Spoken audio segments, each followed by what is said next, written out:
everybody. This is Marian Cowing Owen. And this is David Owen. And this is You Show Me Yours, the podcast where a married couple talks about the movies and TV that they loved before the first date. Except for this month, when we're talking about movies that we loved after the first date. Yes, we met in April 2003. So in April, we are talking about movies that came out after that time. And today, I was made to watch The Prestige. Yes. Yes, you were. Are you still reeling? A little bit. Head spinning? Little bit, yeah. Well, The Prestige, first of all, spoilers for The Prestige, which I think has one of the top, 5 twisty plots of all time. Mm-hmm. So, spoilers for that, because we're just going to talk about it. Yeah, it is a movie about 2 magicians, stage magicians in the 1890s in London, who develop a rivalry and become obsessed with one-upping each other and or seeking revenge on one another as they ruin each other's lives over the course of a few years. And all of the misadventures that occur as they try to follow their obsessions and their revenge motives. And it basically destroys both of their lives mostly. Yeah, and if you think you know who gets destroyed the most, well, you don't. You don't. It's kind of like every so often ABC, when they're promoting one of their hot shows, they'll be like, and don't miss the last 30 seconds. This feels like that kind of movie. Okay, so yeah, just tell me what you're thinking straight off this. We're like 10 minutes off watching this. Where you at? You have questions. The first thing I wrote on my list of stuff is you have questions. Yes. So Tesla's machine is a cloning machine. Yes. What the actual fuck? Yes. Okay, I hate that. No, I love that. That is one of my top 3 favorite parts about this movie. I do not like that at all, because that was a real person. Yes. And but a machine that did not exist. And I know you're going to be like, well, they destroyed it, so we'll never know. But that's not a thing. Oh, no. I love it. No, I hate it. I hate it so much. Absolutely amazing, because it's just plausible enough.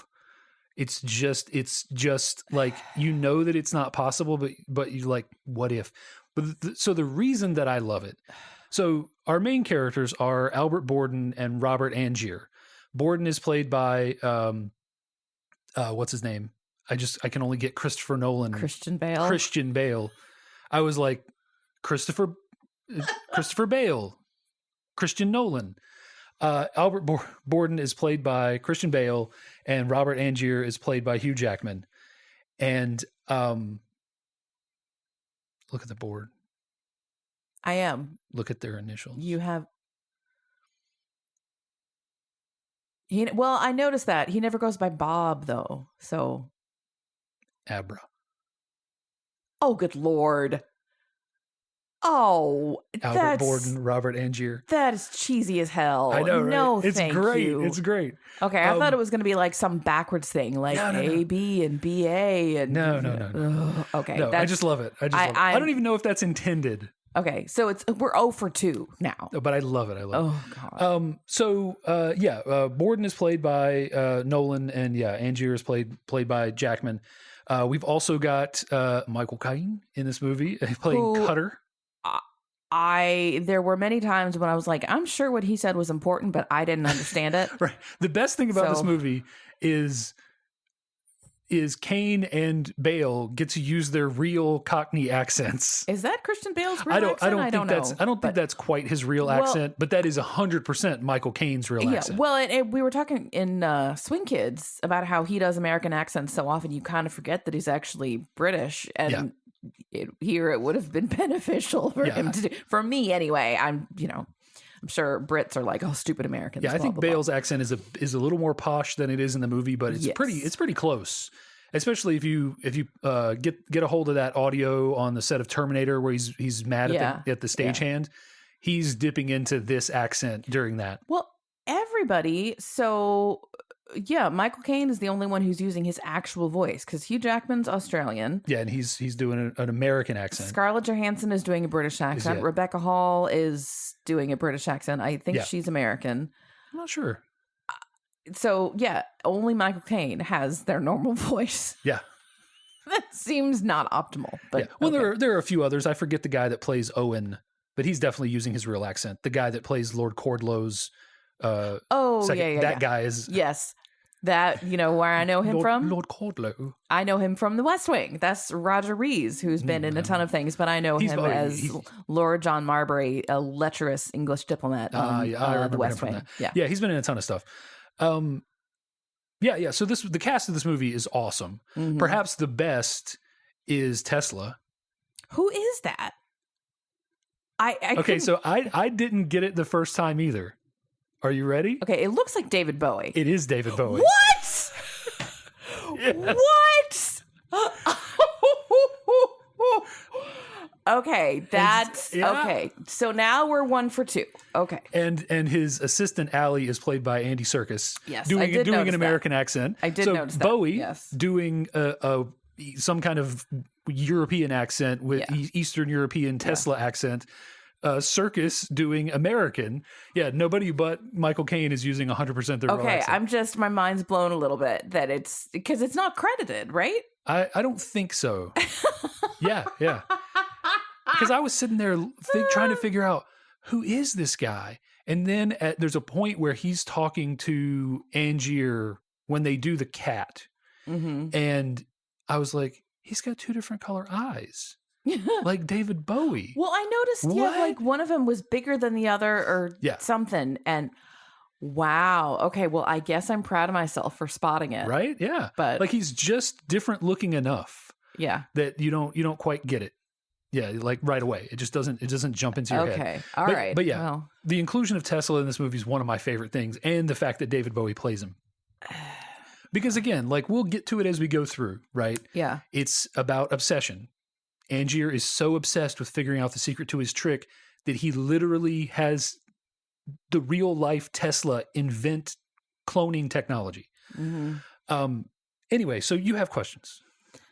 I mean, that was pretty much it.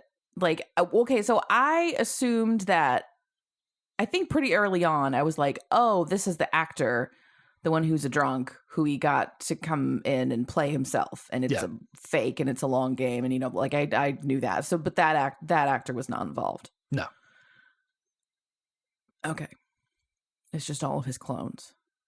Yes, and that's the thing. I hate that so much. So, set that aside because you're going to focus on that so much that you're gonna get your mind is going to get clouded. Okay. So here's just the quickest possible breakdown of the plot. Borden and Angier are both assistants to a magician. I forget, he's played by a real magician, the bearded magician that they are doing the tank with. He looked really familiar. He's a real magician. You've seen him. I forget his name though. And Angier's wife is in the act, and she goes into the water tank. Mm-hmm. Piper Paraboo from Coyote Ugly. Oh, is it? Also not using her real accent. I didn't recognize her. So each night they sit in the audience. Borden and Angier sit in the audience. They're the plants that tie the trick knots on the Angier's wife so that she can be lowered into the tank and do the escape. Mm-hmm. And Cutter, Michael Caine, is the creator of this trick, essentially, or he is the guy who creates the tricks for this magician. And every night he dutifully gets his axe ready and looks at his stopwatch, and she's not out by X time. He's got to go break her out. Mm-hmm. And there's a plot point that sort of comes quickly that Borden is a technician.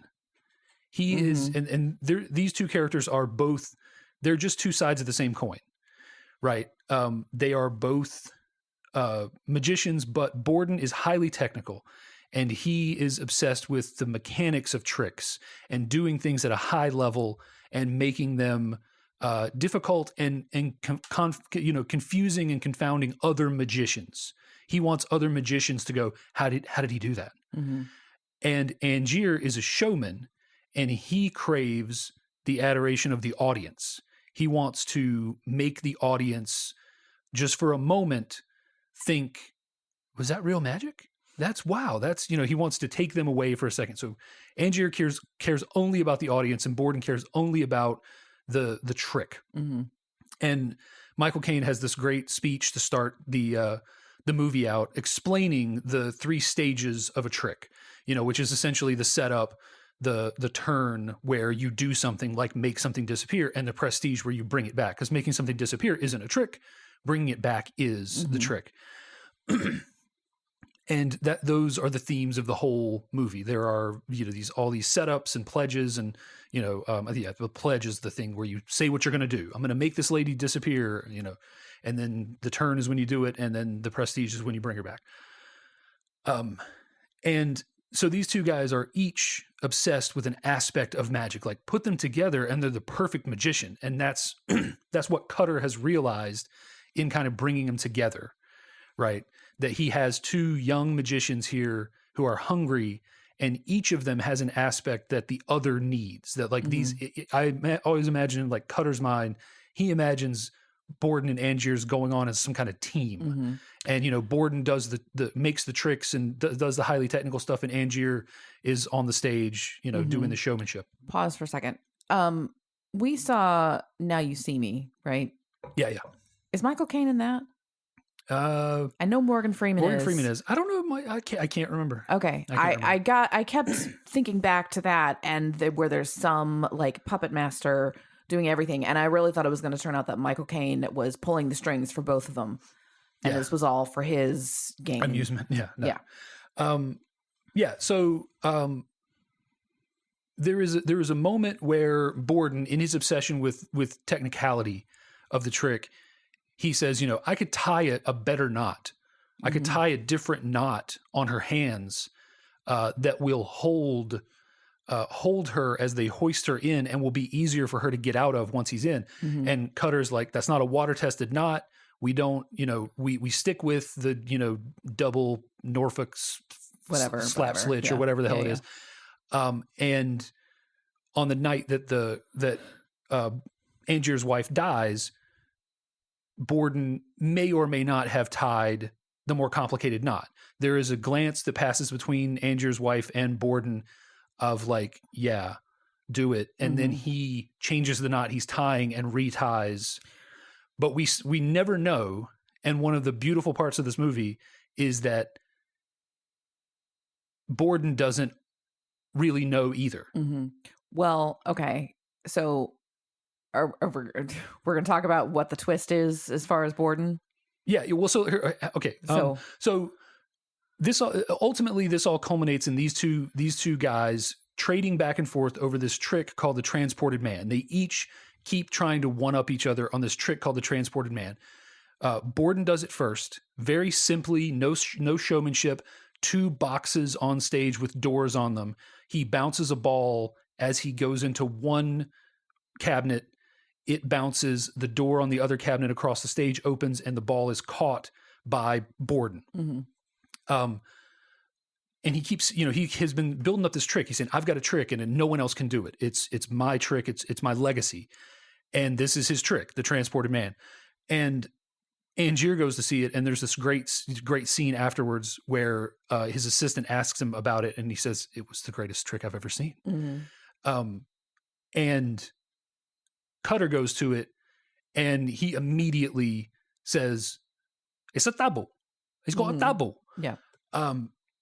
And Angier he's adamant. This is not a double. This is Borden. I know this guy. And even the assistant, played by Scarlett Johansson, Olivia, says, so by this time, Borden has lost 2 fingers. And Olivia observes that he's wearing a padded glove to hide his missing fingers. And she's like, you can tell. You know, the guy that goes in the box and the guy that comes out, they're both missing those 2 fingers that he lost in a failed bullet catch. Because after Angier blames Borden for his wife's death, and Angier rigs a bullet catch by actually putting a bullet in the barrel and ends up shooting off 2 of Borden's fingers. So they start warring back and forth over this Transported Man. Angier figures out how to do it. with a double. You know, Cutter is like, it's a double. And he goes and finds this guy it's Hugh Jackman, like having the best time playing this guy. He's got like slightly buck teeth. Yeah. And he's a thespian. You know, he doesn't really have a list, but I imagine that he would in my head. And he's an out of work actor.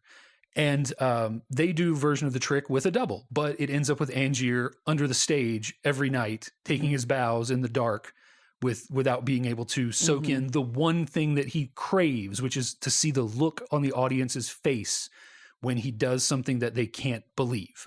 And this is a trick that they can't believe. So they keep one-upping each other on the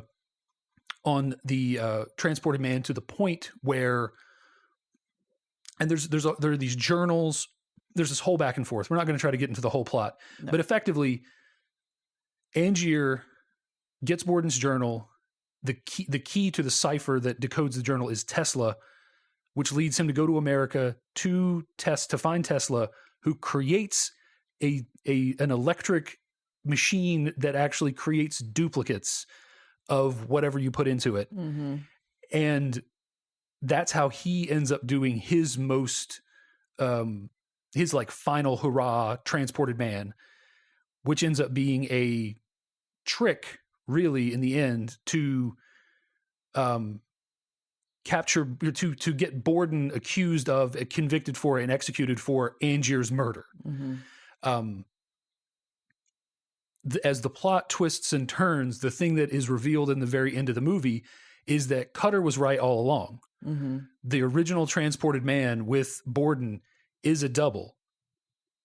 Borden has a twin brother who he has spent his entire adult life trading back and forth. Yeah. Day by day. Kind of to the point where probably neither of them really knows who's who anymore. Right. Well, so. They do still know who they are, and they have their own identities. Well, yeah. One of them. What? You ready for something else? Okay. Yes. One of them is named Al, and one of them is named Fred. Oh, look at the board. Oh my! I think I wrote Albert on the board, but it's Alfred. It's Alfred. I don't know why I wrote Albert on the board. I'm sorry. Oh, that's it's Alfred. God. So one of them is named Al. Cute one of them is named Al, and one of them is named Fred. Oh Lord. And they live this one man's life. The thing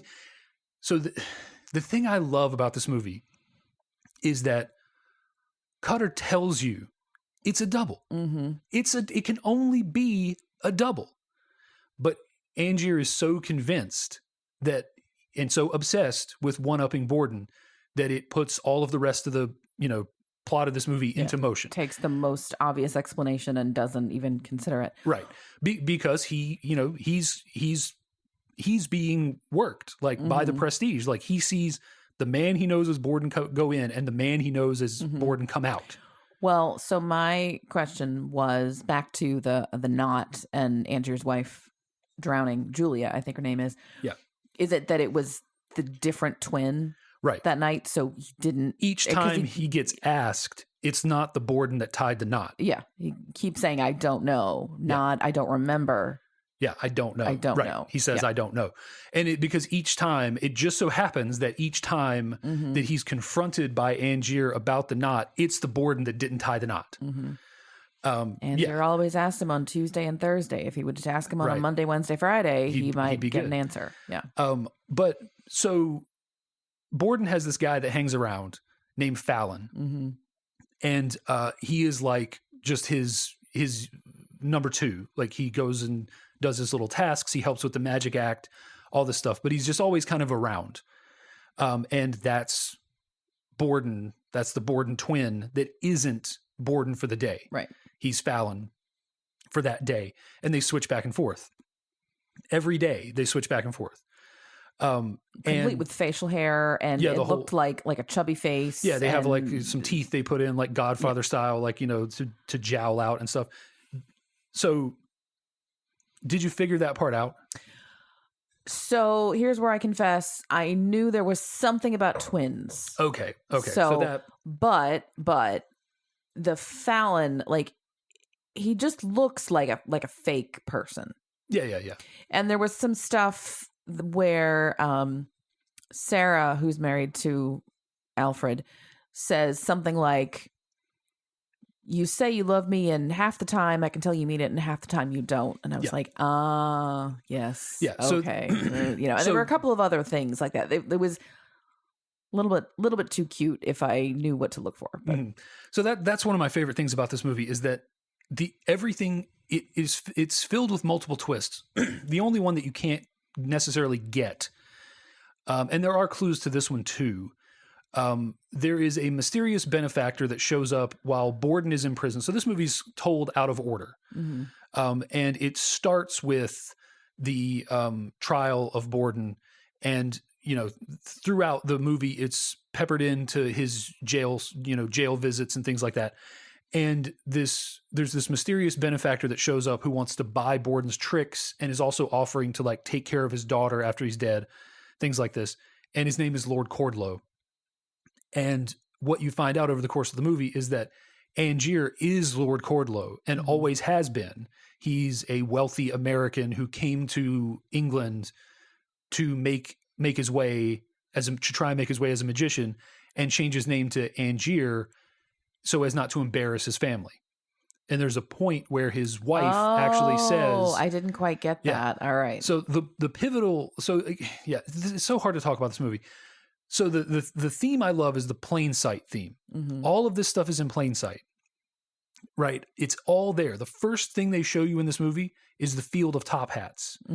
Yeah. Right. Like they show you from the beginning what's going to happen. Which are remnants of Tesla's experiment, things. right? They have been trying to transport Angier's hat, but every time they're trying to transport it, they're just duplicating it and dropping it in a field near Tesla's lab. Yeah. So what happens is the one, like your control thing stays put, and then another one pops up somewhere else. Yeah. So wait. So then Angier is like killing himself every time, and then it's a recreation. So if we follow the precedent set in the 1980s great Multiplicity, shouldn't the clones get stupider and stupider? No, it's a different kind of clone. The cloning canon is not lining up here. Well, it's like you can't compare Back to the Future time traveling with Terminator time traveling. It's a different kind of time travel. Okay. But sure, yeah. Because Tesla perfected the machine, there are no copy errors. Multiplicity was because of copy errors, right? Okay. Yeah. So there are some great touches around that too. So Angier comes back with his Tesla machine, and he's going to do 100 nights of the real transported man. And it is a huge, and again, this is all a trap to convict Borden of his murder, to eventually get revenge for his wife that he thinks Borden killed by tying the more difficult to escape. He thinks it was on purpose. He thinks it was, if not on purpose, negligence, because Borden was always trying to push the act forward. So every night he kills himself. He drowns himself in the same water tank that his wife died in. Yeah. Every night as some kind of like messed up penance for not being able to save her. Yeah. So there's a trap door under the machine. He drops in there, and we're meant to think, oh, someone moved the tank to be under there. There should have been pillows, one-time thing. Blah, blah. Yeah.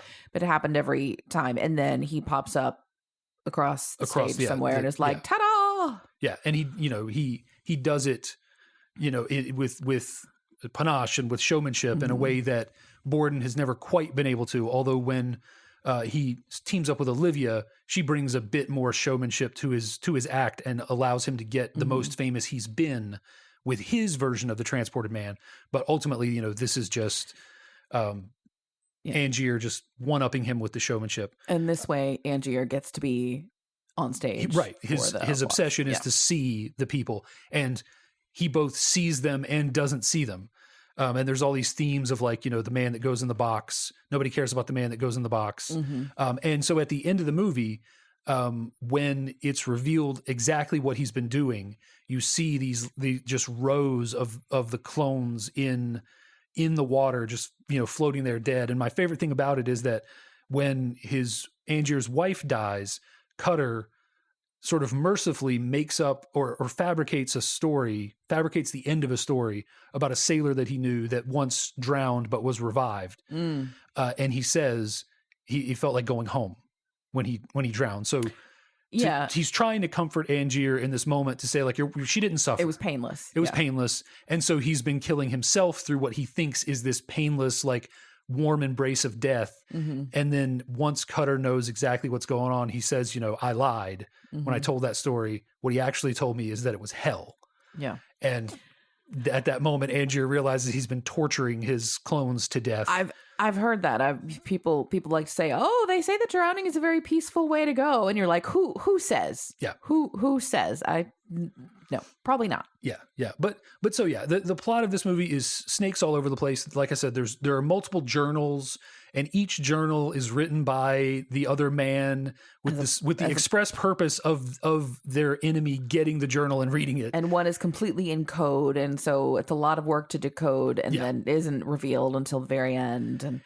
And they do, originally Olivia Scarlett Johansson is Angier's assistant, and then Angier sends her to spy on Borden, but she double crosses Angier and actually sides with Borden. Then she falls in love with Borden A, and Sarah, Borden's wife, is in love with Borden B.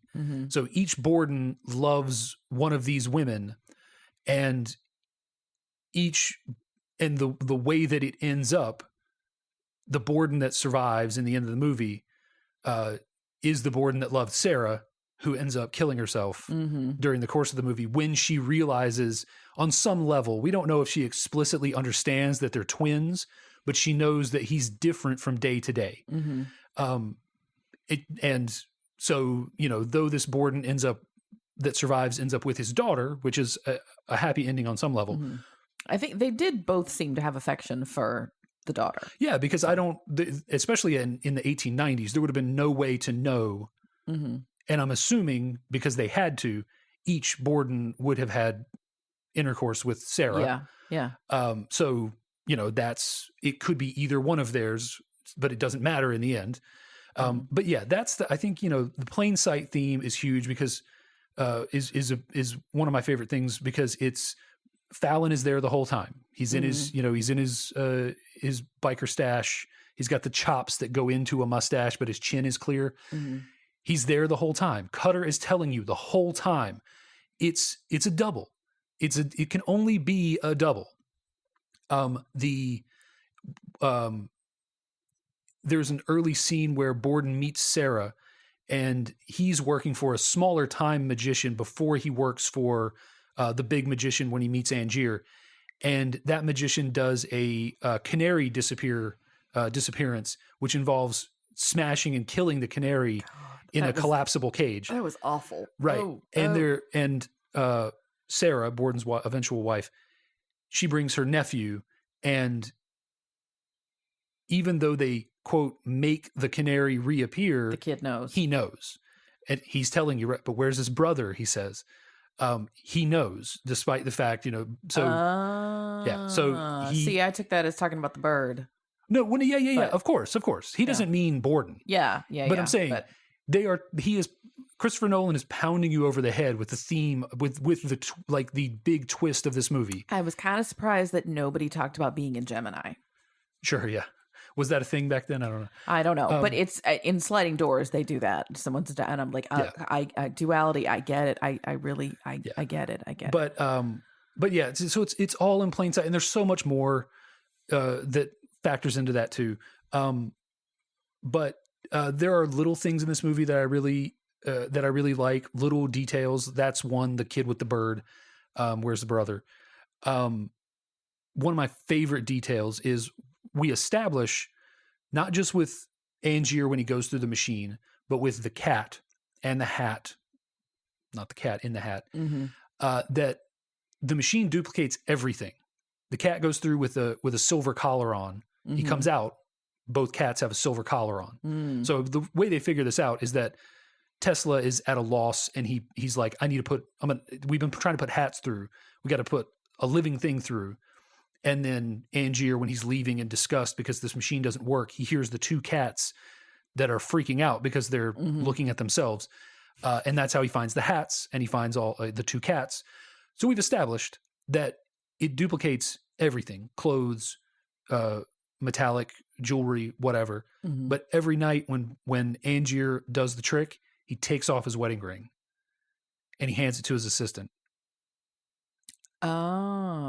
Because that's the original wedding ring. And there's something about him that doesn't want that duplicated. He's always handing the next clone Interesting. his real wedding ring. Even though he could just go through the machine and he would have a facsimile, but it's not the same one. So each time a clone has died, it hands off the wedding ring for the next. Some husbands like to keep their original wedding ring. Not mine. Hey, it's in the garage somewhere. Yeah. I lost my wedding ring into like a box of recycling, and the box of recycling is still there. Which also like, yeah. But it's still there because I want to someday like get a powerful magnet and try to fish it out. Yes. If your wedding ring is too big, folks, get a size. Yeah. But yeah, just all the stuff that the little details, but like I said, the stuff that they're hitting you over the head with, like, you know, as Sarah is coming to this realization when pretty early on, she says, you know, when he says, I love you, she says, say it again. And she says, you don't mean it today. But you know, it's nice to know when you do mean it, it feels good. And then by the end, she's reversed that, you know, you don't mean it today, which makes it so much worse when you do mean it. Yeah. But yeah, there's all these hints, there's all these themes running throughout it. And yeah, just overall, I think it just keeps it keeps moving at a pace that it kind of doesn't quite let you rest long enough to figure out the twist. A lot of movies, they kind of linger enough that you're like, oh, this is this. And I first time I watched this movie, I heard nothing about it.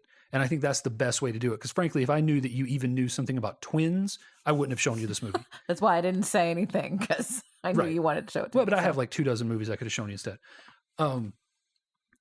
But yeah, like I said, there's other themes of this movie like sacrifice and obsession. I could talk about them all day long. I'm not trying to make this like a super long episode where I just talk for an hour. Just give me your whatever. What's your verdict?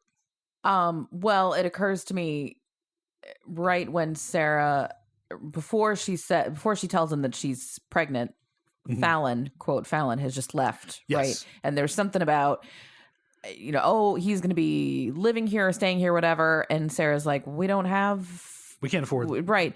And Alfred says, well, he'll just eat half my food. Yeah. And that's when she's like, I'll share half my food with him or something. She's actually, you're going to be sharing your food. And that's how she tells him that she's pregnant. But like, oh, I see what you did there. Oh, yeah. And that's the thing. Meeting for two. So okay. The first time I watched this movie, I immediately watched it again. I just queued it back up, played from the beginning, and just watched the 2 hour, 10-minute movie. I just watched it again right after the first time I watched it. And the second, third, and fourth time you watch this movie, you see so many more things. It's mind-blowing seeing how it all fits together. I do kind of enjoy that when you know there's a twist and you know, but I never remember to like take notes until about an hour in. I'm like, oh shit, I should have watched for, you know, blah, blah, blah. Well, and it's great seeing the way all the things fit together because it is a disjointed movie and it's so much easier to follow the second time through. But like I said, with the theme of obsession, I know you don't like the Tesla thing, but that's what I love about it. That he's literally so obsessed that he creates science fiction. Like he's so obsessed that he goes beyond physics and beyond reality to duplicate a trick that everybody has been telling him is just a double. Yeah, just do it the easy way, where you had a double to begin with. Yeah. Well, there's a brief mention or insinuation about Tesla and Edison having a feud, which I think was pretty dramatic. And actually, there's a movie about them, I think, called The Current War. With Nicholas Hoult and I can't remember. I think Hoult plays Tesla, and I can't remember who plays so. And Edison. I remember thinking it looked interesting, and I wanted to see it, and I never did. But that kind of echoes the Magician's. Yeah, I love it. Feud. Yeah, exactly. Yeah, that echoes the Magician's feud. And even deeper, something that you probably didn't notice on the first watch. So the two magicians, Borden and Angier, they're constantly going to each other's shows in disguise. And they're using that opportunity, and they're going to other people's shows too. There's a great bit I'll talk about in a minute where they go to the show of this Chinese magician. But I want to get this out before, I don't want to digress before I get this out. And so they're constantly doing that. They're constantly dressing up mustaches and beards and going to each other's shows and wreaking havoc too. That Borden at one point causes a lady to get her fingers broken by sabotaging one of Angier's tricks. Angier shows up in a crazy beard and shoots Borden's fingers off. The crazy beards and the kits that they're wearing is also like, you know, a big old wink that you don't see until later. And Olivia even says, he's always leaving mustaches and glasses around, but he never uses them in his show. It's the Fallon gear. Yeah. That she's finding. Well, and there's a point when, Alfred shows up to dinner with Sarah and she's like, why did you leave the beard on? So like she knows. Yeah, she knows that he's not got a real, which is probably a cover from one time because he's got like a handlebar mustache and a little Van Dyke kind of thing going on. But anyway, so you picked up on the comparison between Tesla and Edison and Borden and Angier. Borden and Angier, Cutter sends them to this like technology expo because he's basically saying like, hey, you can maybe work this into your act. And they both go. Or he suggests it to Angier, I think, and Borden also shows up. I think this is after they're split. Anyway, that's beside the point. When they're at the expo, of course, you know, Tesla is famous for alternating current, which can be made to look impressive when it's arcing from one, you know, probe to another, but is what low amp, whichever one isn't, it's amps or volts that are dangerous, whatever it is. DC and AC are the opposite. One of them has high volt but low amp, and one has high amp but low volt, or whatever. Now, I'm not an electrician. Don't take that as, but the point being, the electricity that's arcing from an AC current won't actually hurt you so long as you're grounded. Yeah, it'll just pass right through you. So Tesla has these big things set up in this expo hall. Were those Edison's guys? And it's going off, and this guy is shouting down from the crowd, "This is dangerous! This is going to blow!" It's this bearded guy that you later see as one of Edison's goons when they come to disrupt Tesla. So it's even mirrored there with Edison sending guys to Tesla's demonstrations to sabotage them. So it's even mirrored there. Like this movie has so many layers. I mean, it's a typical Christopher Nolan kind of thing, you know, like this and Inception and Interstellar. Like he's only continued to do this more and more. But even back into his earlier stuff like Memento, he's always telling these layered stories that are often told a bit out of order, timey-wimey stuff. But yeah, so they have these great parallels, including the parallel when they go to this Chinese magician's act, and he is this old man who is hobbling around, and he does this amazing trick where he produces a large fishbowl that has water and a fish in it from nothing on a pedestal table where it couldn't just appear, immediately, so they're trying to discuss it. They're trying to figure it out. And immediately Borden says, "This is the act," pointing to the Chinese magician slowly hobbling with a cane out of the theater to get into his coach. He's not old. He's not feeble. But every single moment that he is in public, he is putting on an act that makes him appear old and appear feeble, because he actually has the strength to hold this 50-pound, fish tank, fish bowl. Parallel to the act that he's doing. Exactly. Yeah. And Angier even comments on it. I would have never seen it, but Borden saw it right away. Yeah. You know, so there's just all this stuff that is just piling on that is just like, it's like Christopher Nolan grabbing you by the collar and going, guess this twist. Guess it. Look at that. One of them saw and understood someone who's living a complete lie in public. And you don't even think for a second, he can understand that this guy's living a complete lie because he's also living a complete lie every moment for his act. And Borden is so calculating that he's been doing this now for some period of time, just in anticipation of one day unveiling the transported man. He's already planning potentially years ahead of when we pick him up in the movie. He's already in the graces of magicians. He's learning magic. He's in the scene. So he's at minimum been doing this for the whole time that he's been participating in magic, but maybe even for his whole adult life. Yeah. Well, and he commits to, so I don't remember when the idea of this trick is introduced, but he's committed to it in that one twin gets the finger shot off and the other one, they take him off with, a chisel or something just at home. And they say, they have Sarah comment like, why isn't this wound healing? Which is, I don't really, was it like they did it a couple days afterward? Right. And that's it's because they didn't immediately. So Borden brother A, who's missing the fingers, holds his hand down over Borden brother B, and he's bandaged up, but it looks like he's on his way to recovery. Yeah. Oh, okay. And then so Borden brother B has no choice but to also lose his fingers. So the idea of the trick is introduced when we would have chronologically, when Angier and Cutter and Borden would have chronologically been brand new together. So the story. Okay. So it's not like, okay. So he had that in mind, had the trick with cutting the fingers off. He's had he's had the transported man since before any of the time we see him in the movie. Okay. The earliest we see him is when he's working with the great, I can't remember what it is. So Cutter says, I stole this guy from this other magician who is a small time guy. And so you get the idea Angier has been working with Cutter and this medium popularity magician for a bit, and that Borden has just been brought in. So the first time we see them do the water escape is probably the first time they work together, with Angier's wife. But Borden has had this trick since before we are introduced to him in the movie. When he's working for that magician and does the canary trick, and what about his brother and all that, he's got the transported man. Okay. He's got the transported man from before he meets Sarah. He's got it from before he decides to get into magic, I guess.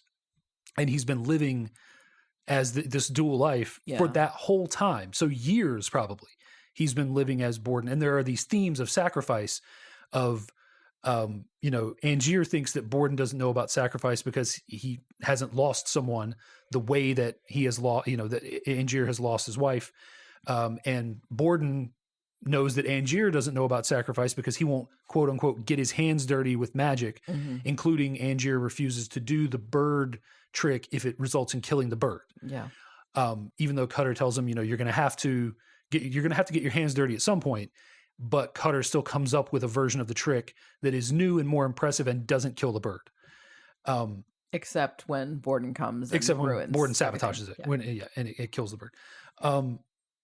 So each man thinks the other hasn't had any hardship in his life or sacrifice.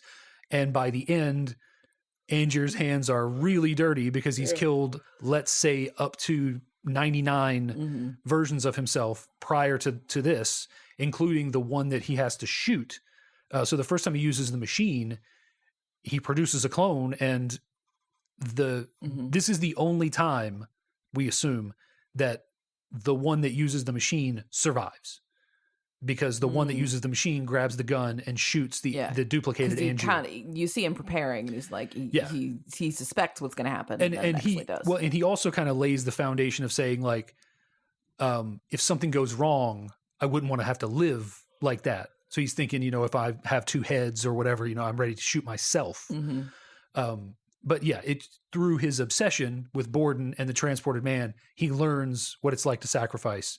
But of course, like, Angier becomes like the ultimate mustache twisting villain, because in the end, his plan is to reveal himself to Borden, who is in jail for his murder, and then take custody of Borden's daughter and raise her as his own.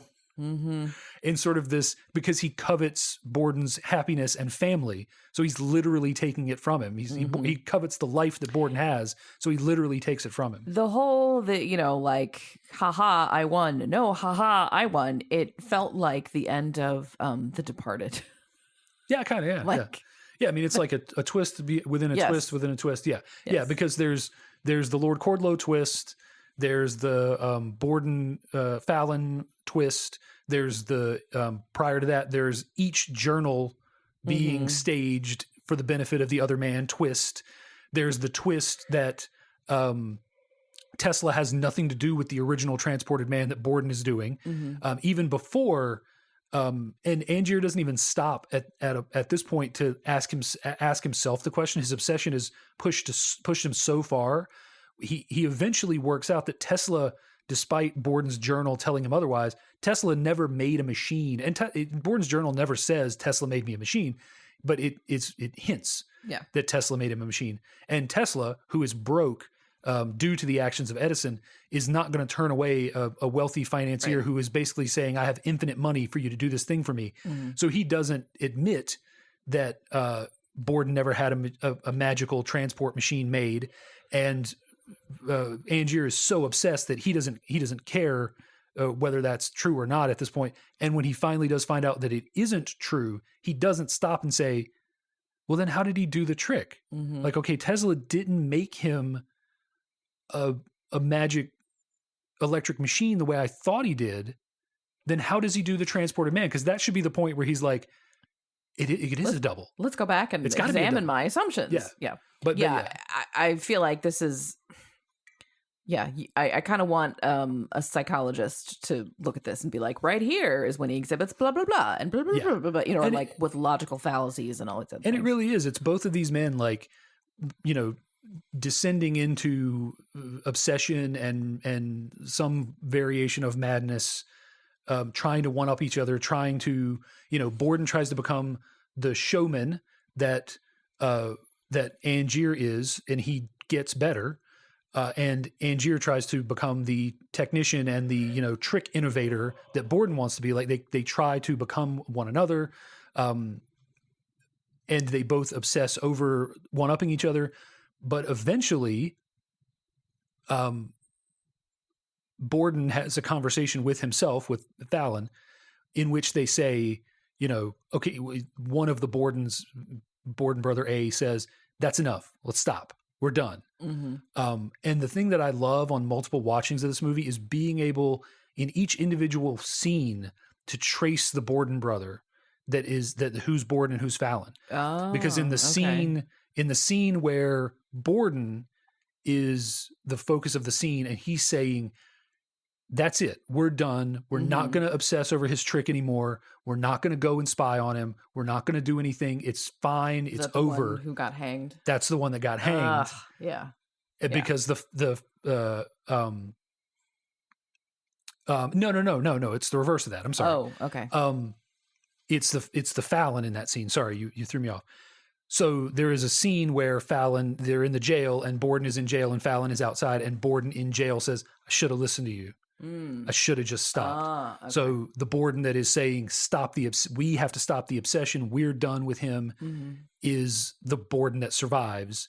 And the Borden that was Fallon in that scene is the Borden that's hung, basically. So, yeah. And, so it's just being able to figure that stuff out, and being able to, in some scenes it's obvious. There's a scene which is what you would consider the switch between Borden and Fallon, where Borden comes to Fallon and he's like, the daughter wants to go to the zoo, take her if you can. If not, I'll take her tomorrow, because he's going to be Borden tomorrow. You assume this is like the morning switch off, because he's going to be Borden tomorrow. So he'll take her tomorrow if Borden today can't take her. Right. He's not suggesting Fallon take her. He's suggesting Borden take her. Yeah, which is not clear to us at the time, but And he also says, help me out with Sarah.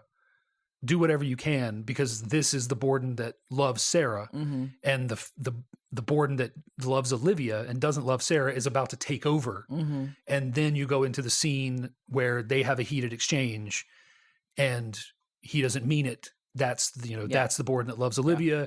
The Borden that loves Sarah comes and picks up the daughter and takes her away from the argument. So it's just Borden's life is this tragic set of circumstances where when he needs to be the right Borden, he's the wrong Borden. He's never the Borden that knows what knot he's tied when he needs to know. Like, for instance, the Borden that doesn't know what knot is tied is, we assume buried alive, as Fallon, and the Borden who could have saved the relationship with Sarah is because you get the feeling that because he tells Fallon she knows something. I don't know what she knows, but she knows something's not right. And again, that's more of the bashing over the head with it. If you don't, and you get the feeling that if the Borden that loves Sarah had been in that argument instead of the other, he may have admitted to it that night. But again, the theme of sacrifice, Borden understood that even though Sarah would probably never tell his secret, he needed no one to know, no one, to the point where he cuts off 2 of his fingers. They don't pursue any sort of charges for, there's a point where Angier, in order to get the cipher to figure out the diary, captures and buries Fallon alive. They don't pursue anything with that, of course, because they can't, because how would they report that? Fallon's not a real person, all that sort of stuff. So yeah, it's 2 or second, third, fourth watch. It unveils itself in front of you in this majestic way. That's just that's the point where I said, I think this has become one of my top 5 favorite movies because, first watch, it was top 50. Oh, cool twist. I'll put that right up there with, other cool movies that have twists. And then the second time, oh, this here and Fallon here. And then this happens here. And, and when Cutter is talking about this, he's actually talking about that. And then, fourth watch, fifth watch. Yeah. It just slowly moves up the list because it's this perfect just creation of moments, and the way even that it's edited out of sequence adds to all of that. This story is nowhere near as interesting told in sequence as it is told out of sequence. Because the movie starts with Angier's death and the trial of Borden, and then it moves into Tesla stuff, and then you get introduced to the 2 young magicians and the tricks and the transported man. And I love the way they treat the transported man. You notice the first few times Borden's original transported man happens, you never see the Prestige. Right. And Angier is in the audience, and when it happens, it just cuts, and Cutter's in the audience, and when it happens, you hear the door open, you hear the rubber ball get caught, and then it cuts, and Cutter is immediately Cutter's not impressed, and Cutter's like, he's got a double, he's got a bloody double, and it's just, my Michael Caine impersonation is not very good, but I like doing it. So it's just full of so much. I would please watch this movie again at some point in your life. The Tesla stuff notwithstanding, because I think that stuff is amazing. The thing I love about this movie is that it has the guts to go to just dip its toe into sci-fi, to just be but you don't know, because we know that the machine was destroyed, and we know that Tesla, he got up to some funky stuff with electricity. Maybe. And there's all these theories about Tesla being an interdimensional being and an alien from another world. Because is that why they chose David Bowie to play him? Maybe, yeah. because the stuff he was doing, I've always said, Tesla is one of my favorite, scientists, historical figures, because so much of what we do today that kind of Edison gets credit for, Tesla actually did. Every outlet in your house exists because of Tesla. All of these things, he did so much to create the modern power grid that exists today, the modern power systems that exist today. He is an unsung kind of guy, and it's because he was the focus of a smear campaign from Edison that worked. What's sort of funny is that I feel like he is well known now, but he's not. It's just his name is on the freaking car company that's run by an egomaniac. If you are, for anyone who's listening along and is interested in this idea of twins sharing one life, they actually used that as a plot point on the first season of Quantico. Okay. I don't remember why that was a thing, but they were both students at the FBI Academy, and they were twins, both Muslim, both wore the hijab, and it took a while to note for it to become obvious, but people would be like, oh, you tied your scarf differently today. Oh. Or like one of them is with a guy that she's kind of flirting with, and the other was like, yesterday you wouldn't give me the time of day, and now you're all over me. Like that kind of. And it's then when it was revealed, it was like, oh yes, okay, I see what you were. Oh, this makes sense. So don't. The show was a dumpster fire in many ways, but if you like this concept, watch it. Yeah. Also, Priyanka Chopra being gorgeous. So I don't know who that is. I'll look it up after.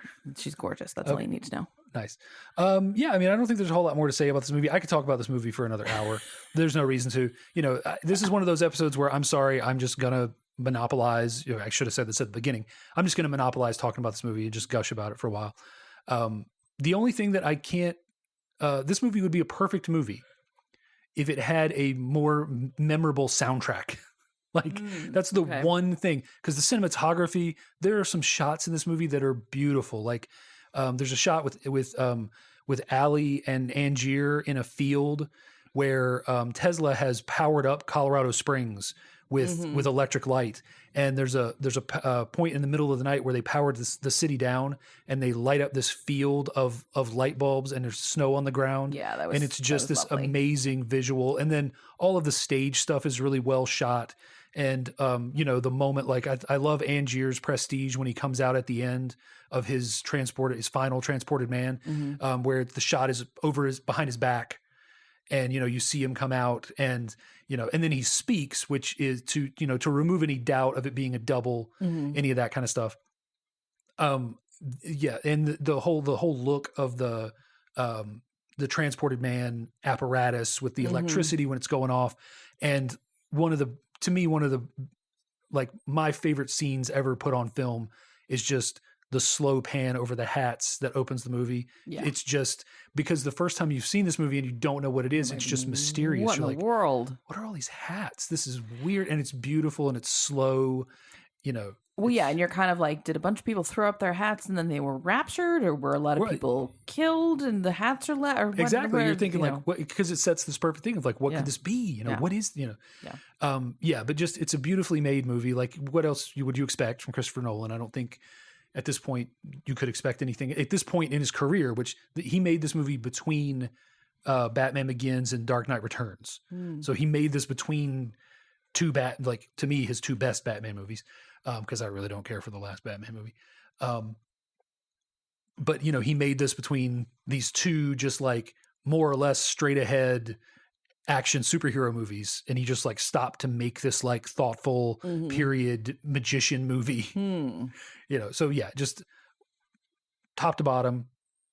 Love it. Well, no, there's a lot to like about it. I just hate the last twist, but okay. All right. I mean, and it may be one of those things. Like I haven't sought out a lot of opinions about this movie, but it could be a love it or hate it kind of thing with that.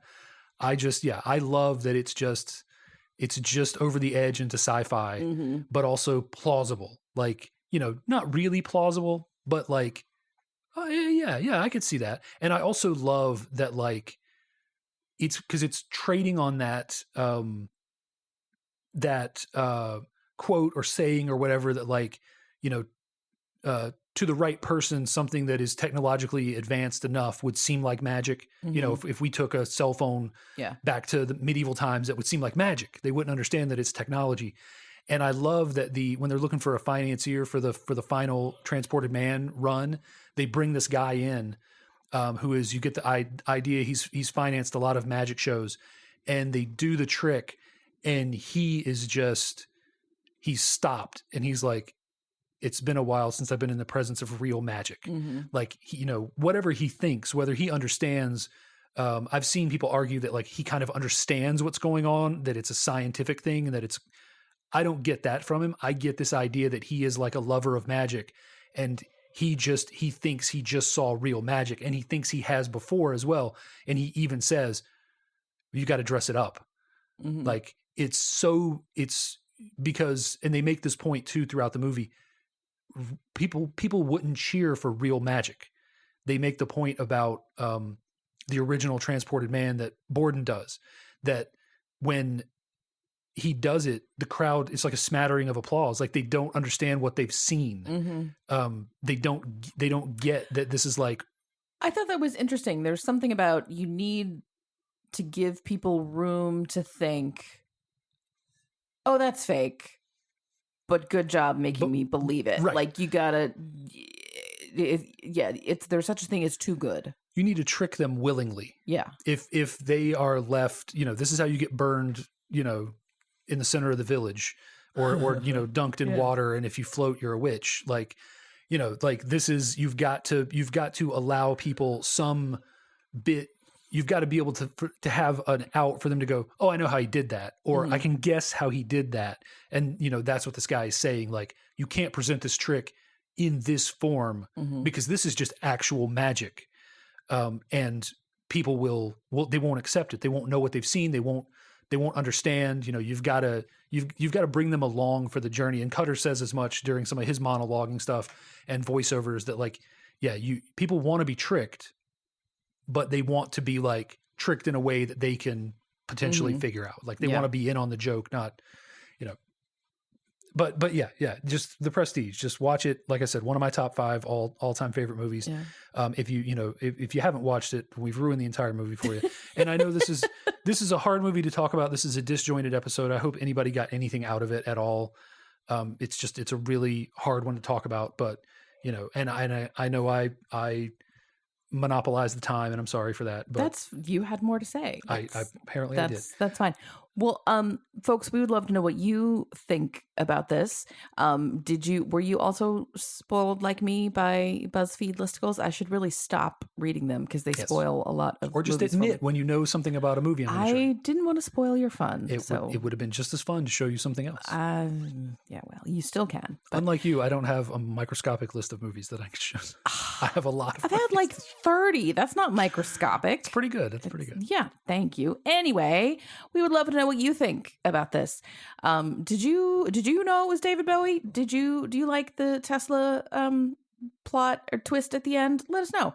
You can drop us a line in a couple different ways. You can reach us on Facebook or Twitter, or send us an email at gmail.com. Our handle is the same for all 3. It's YSMY Podcast, YSMY for You Show Me Yours.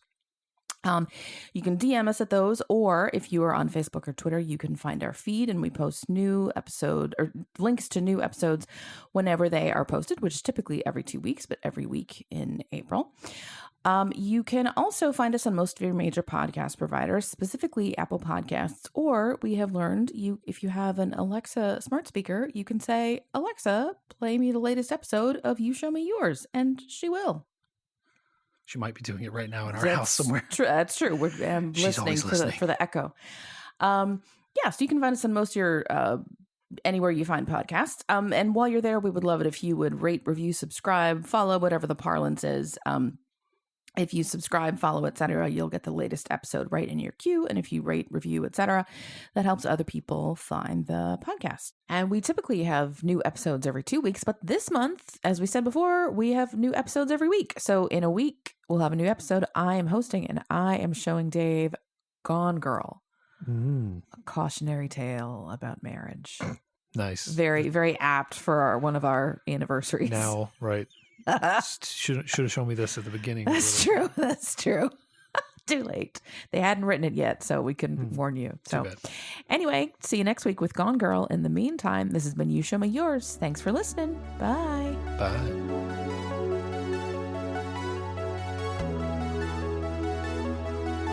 The You Show Me Yours theme song is Uplifting Electronic Indie by Winnie the Moog from filmmusic.io.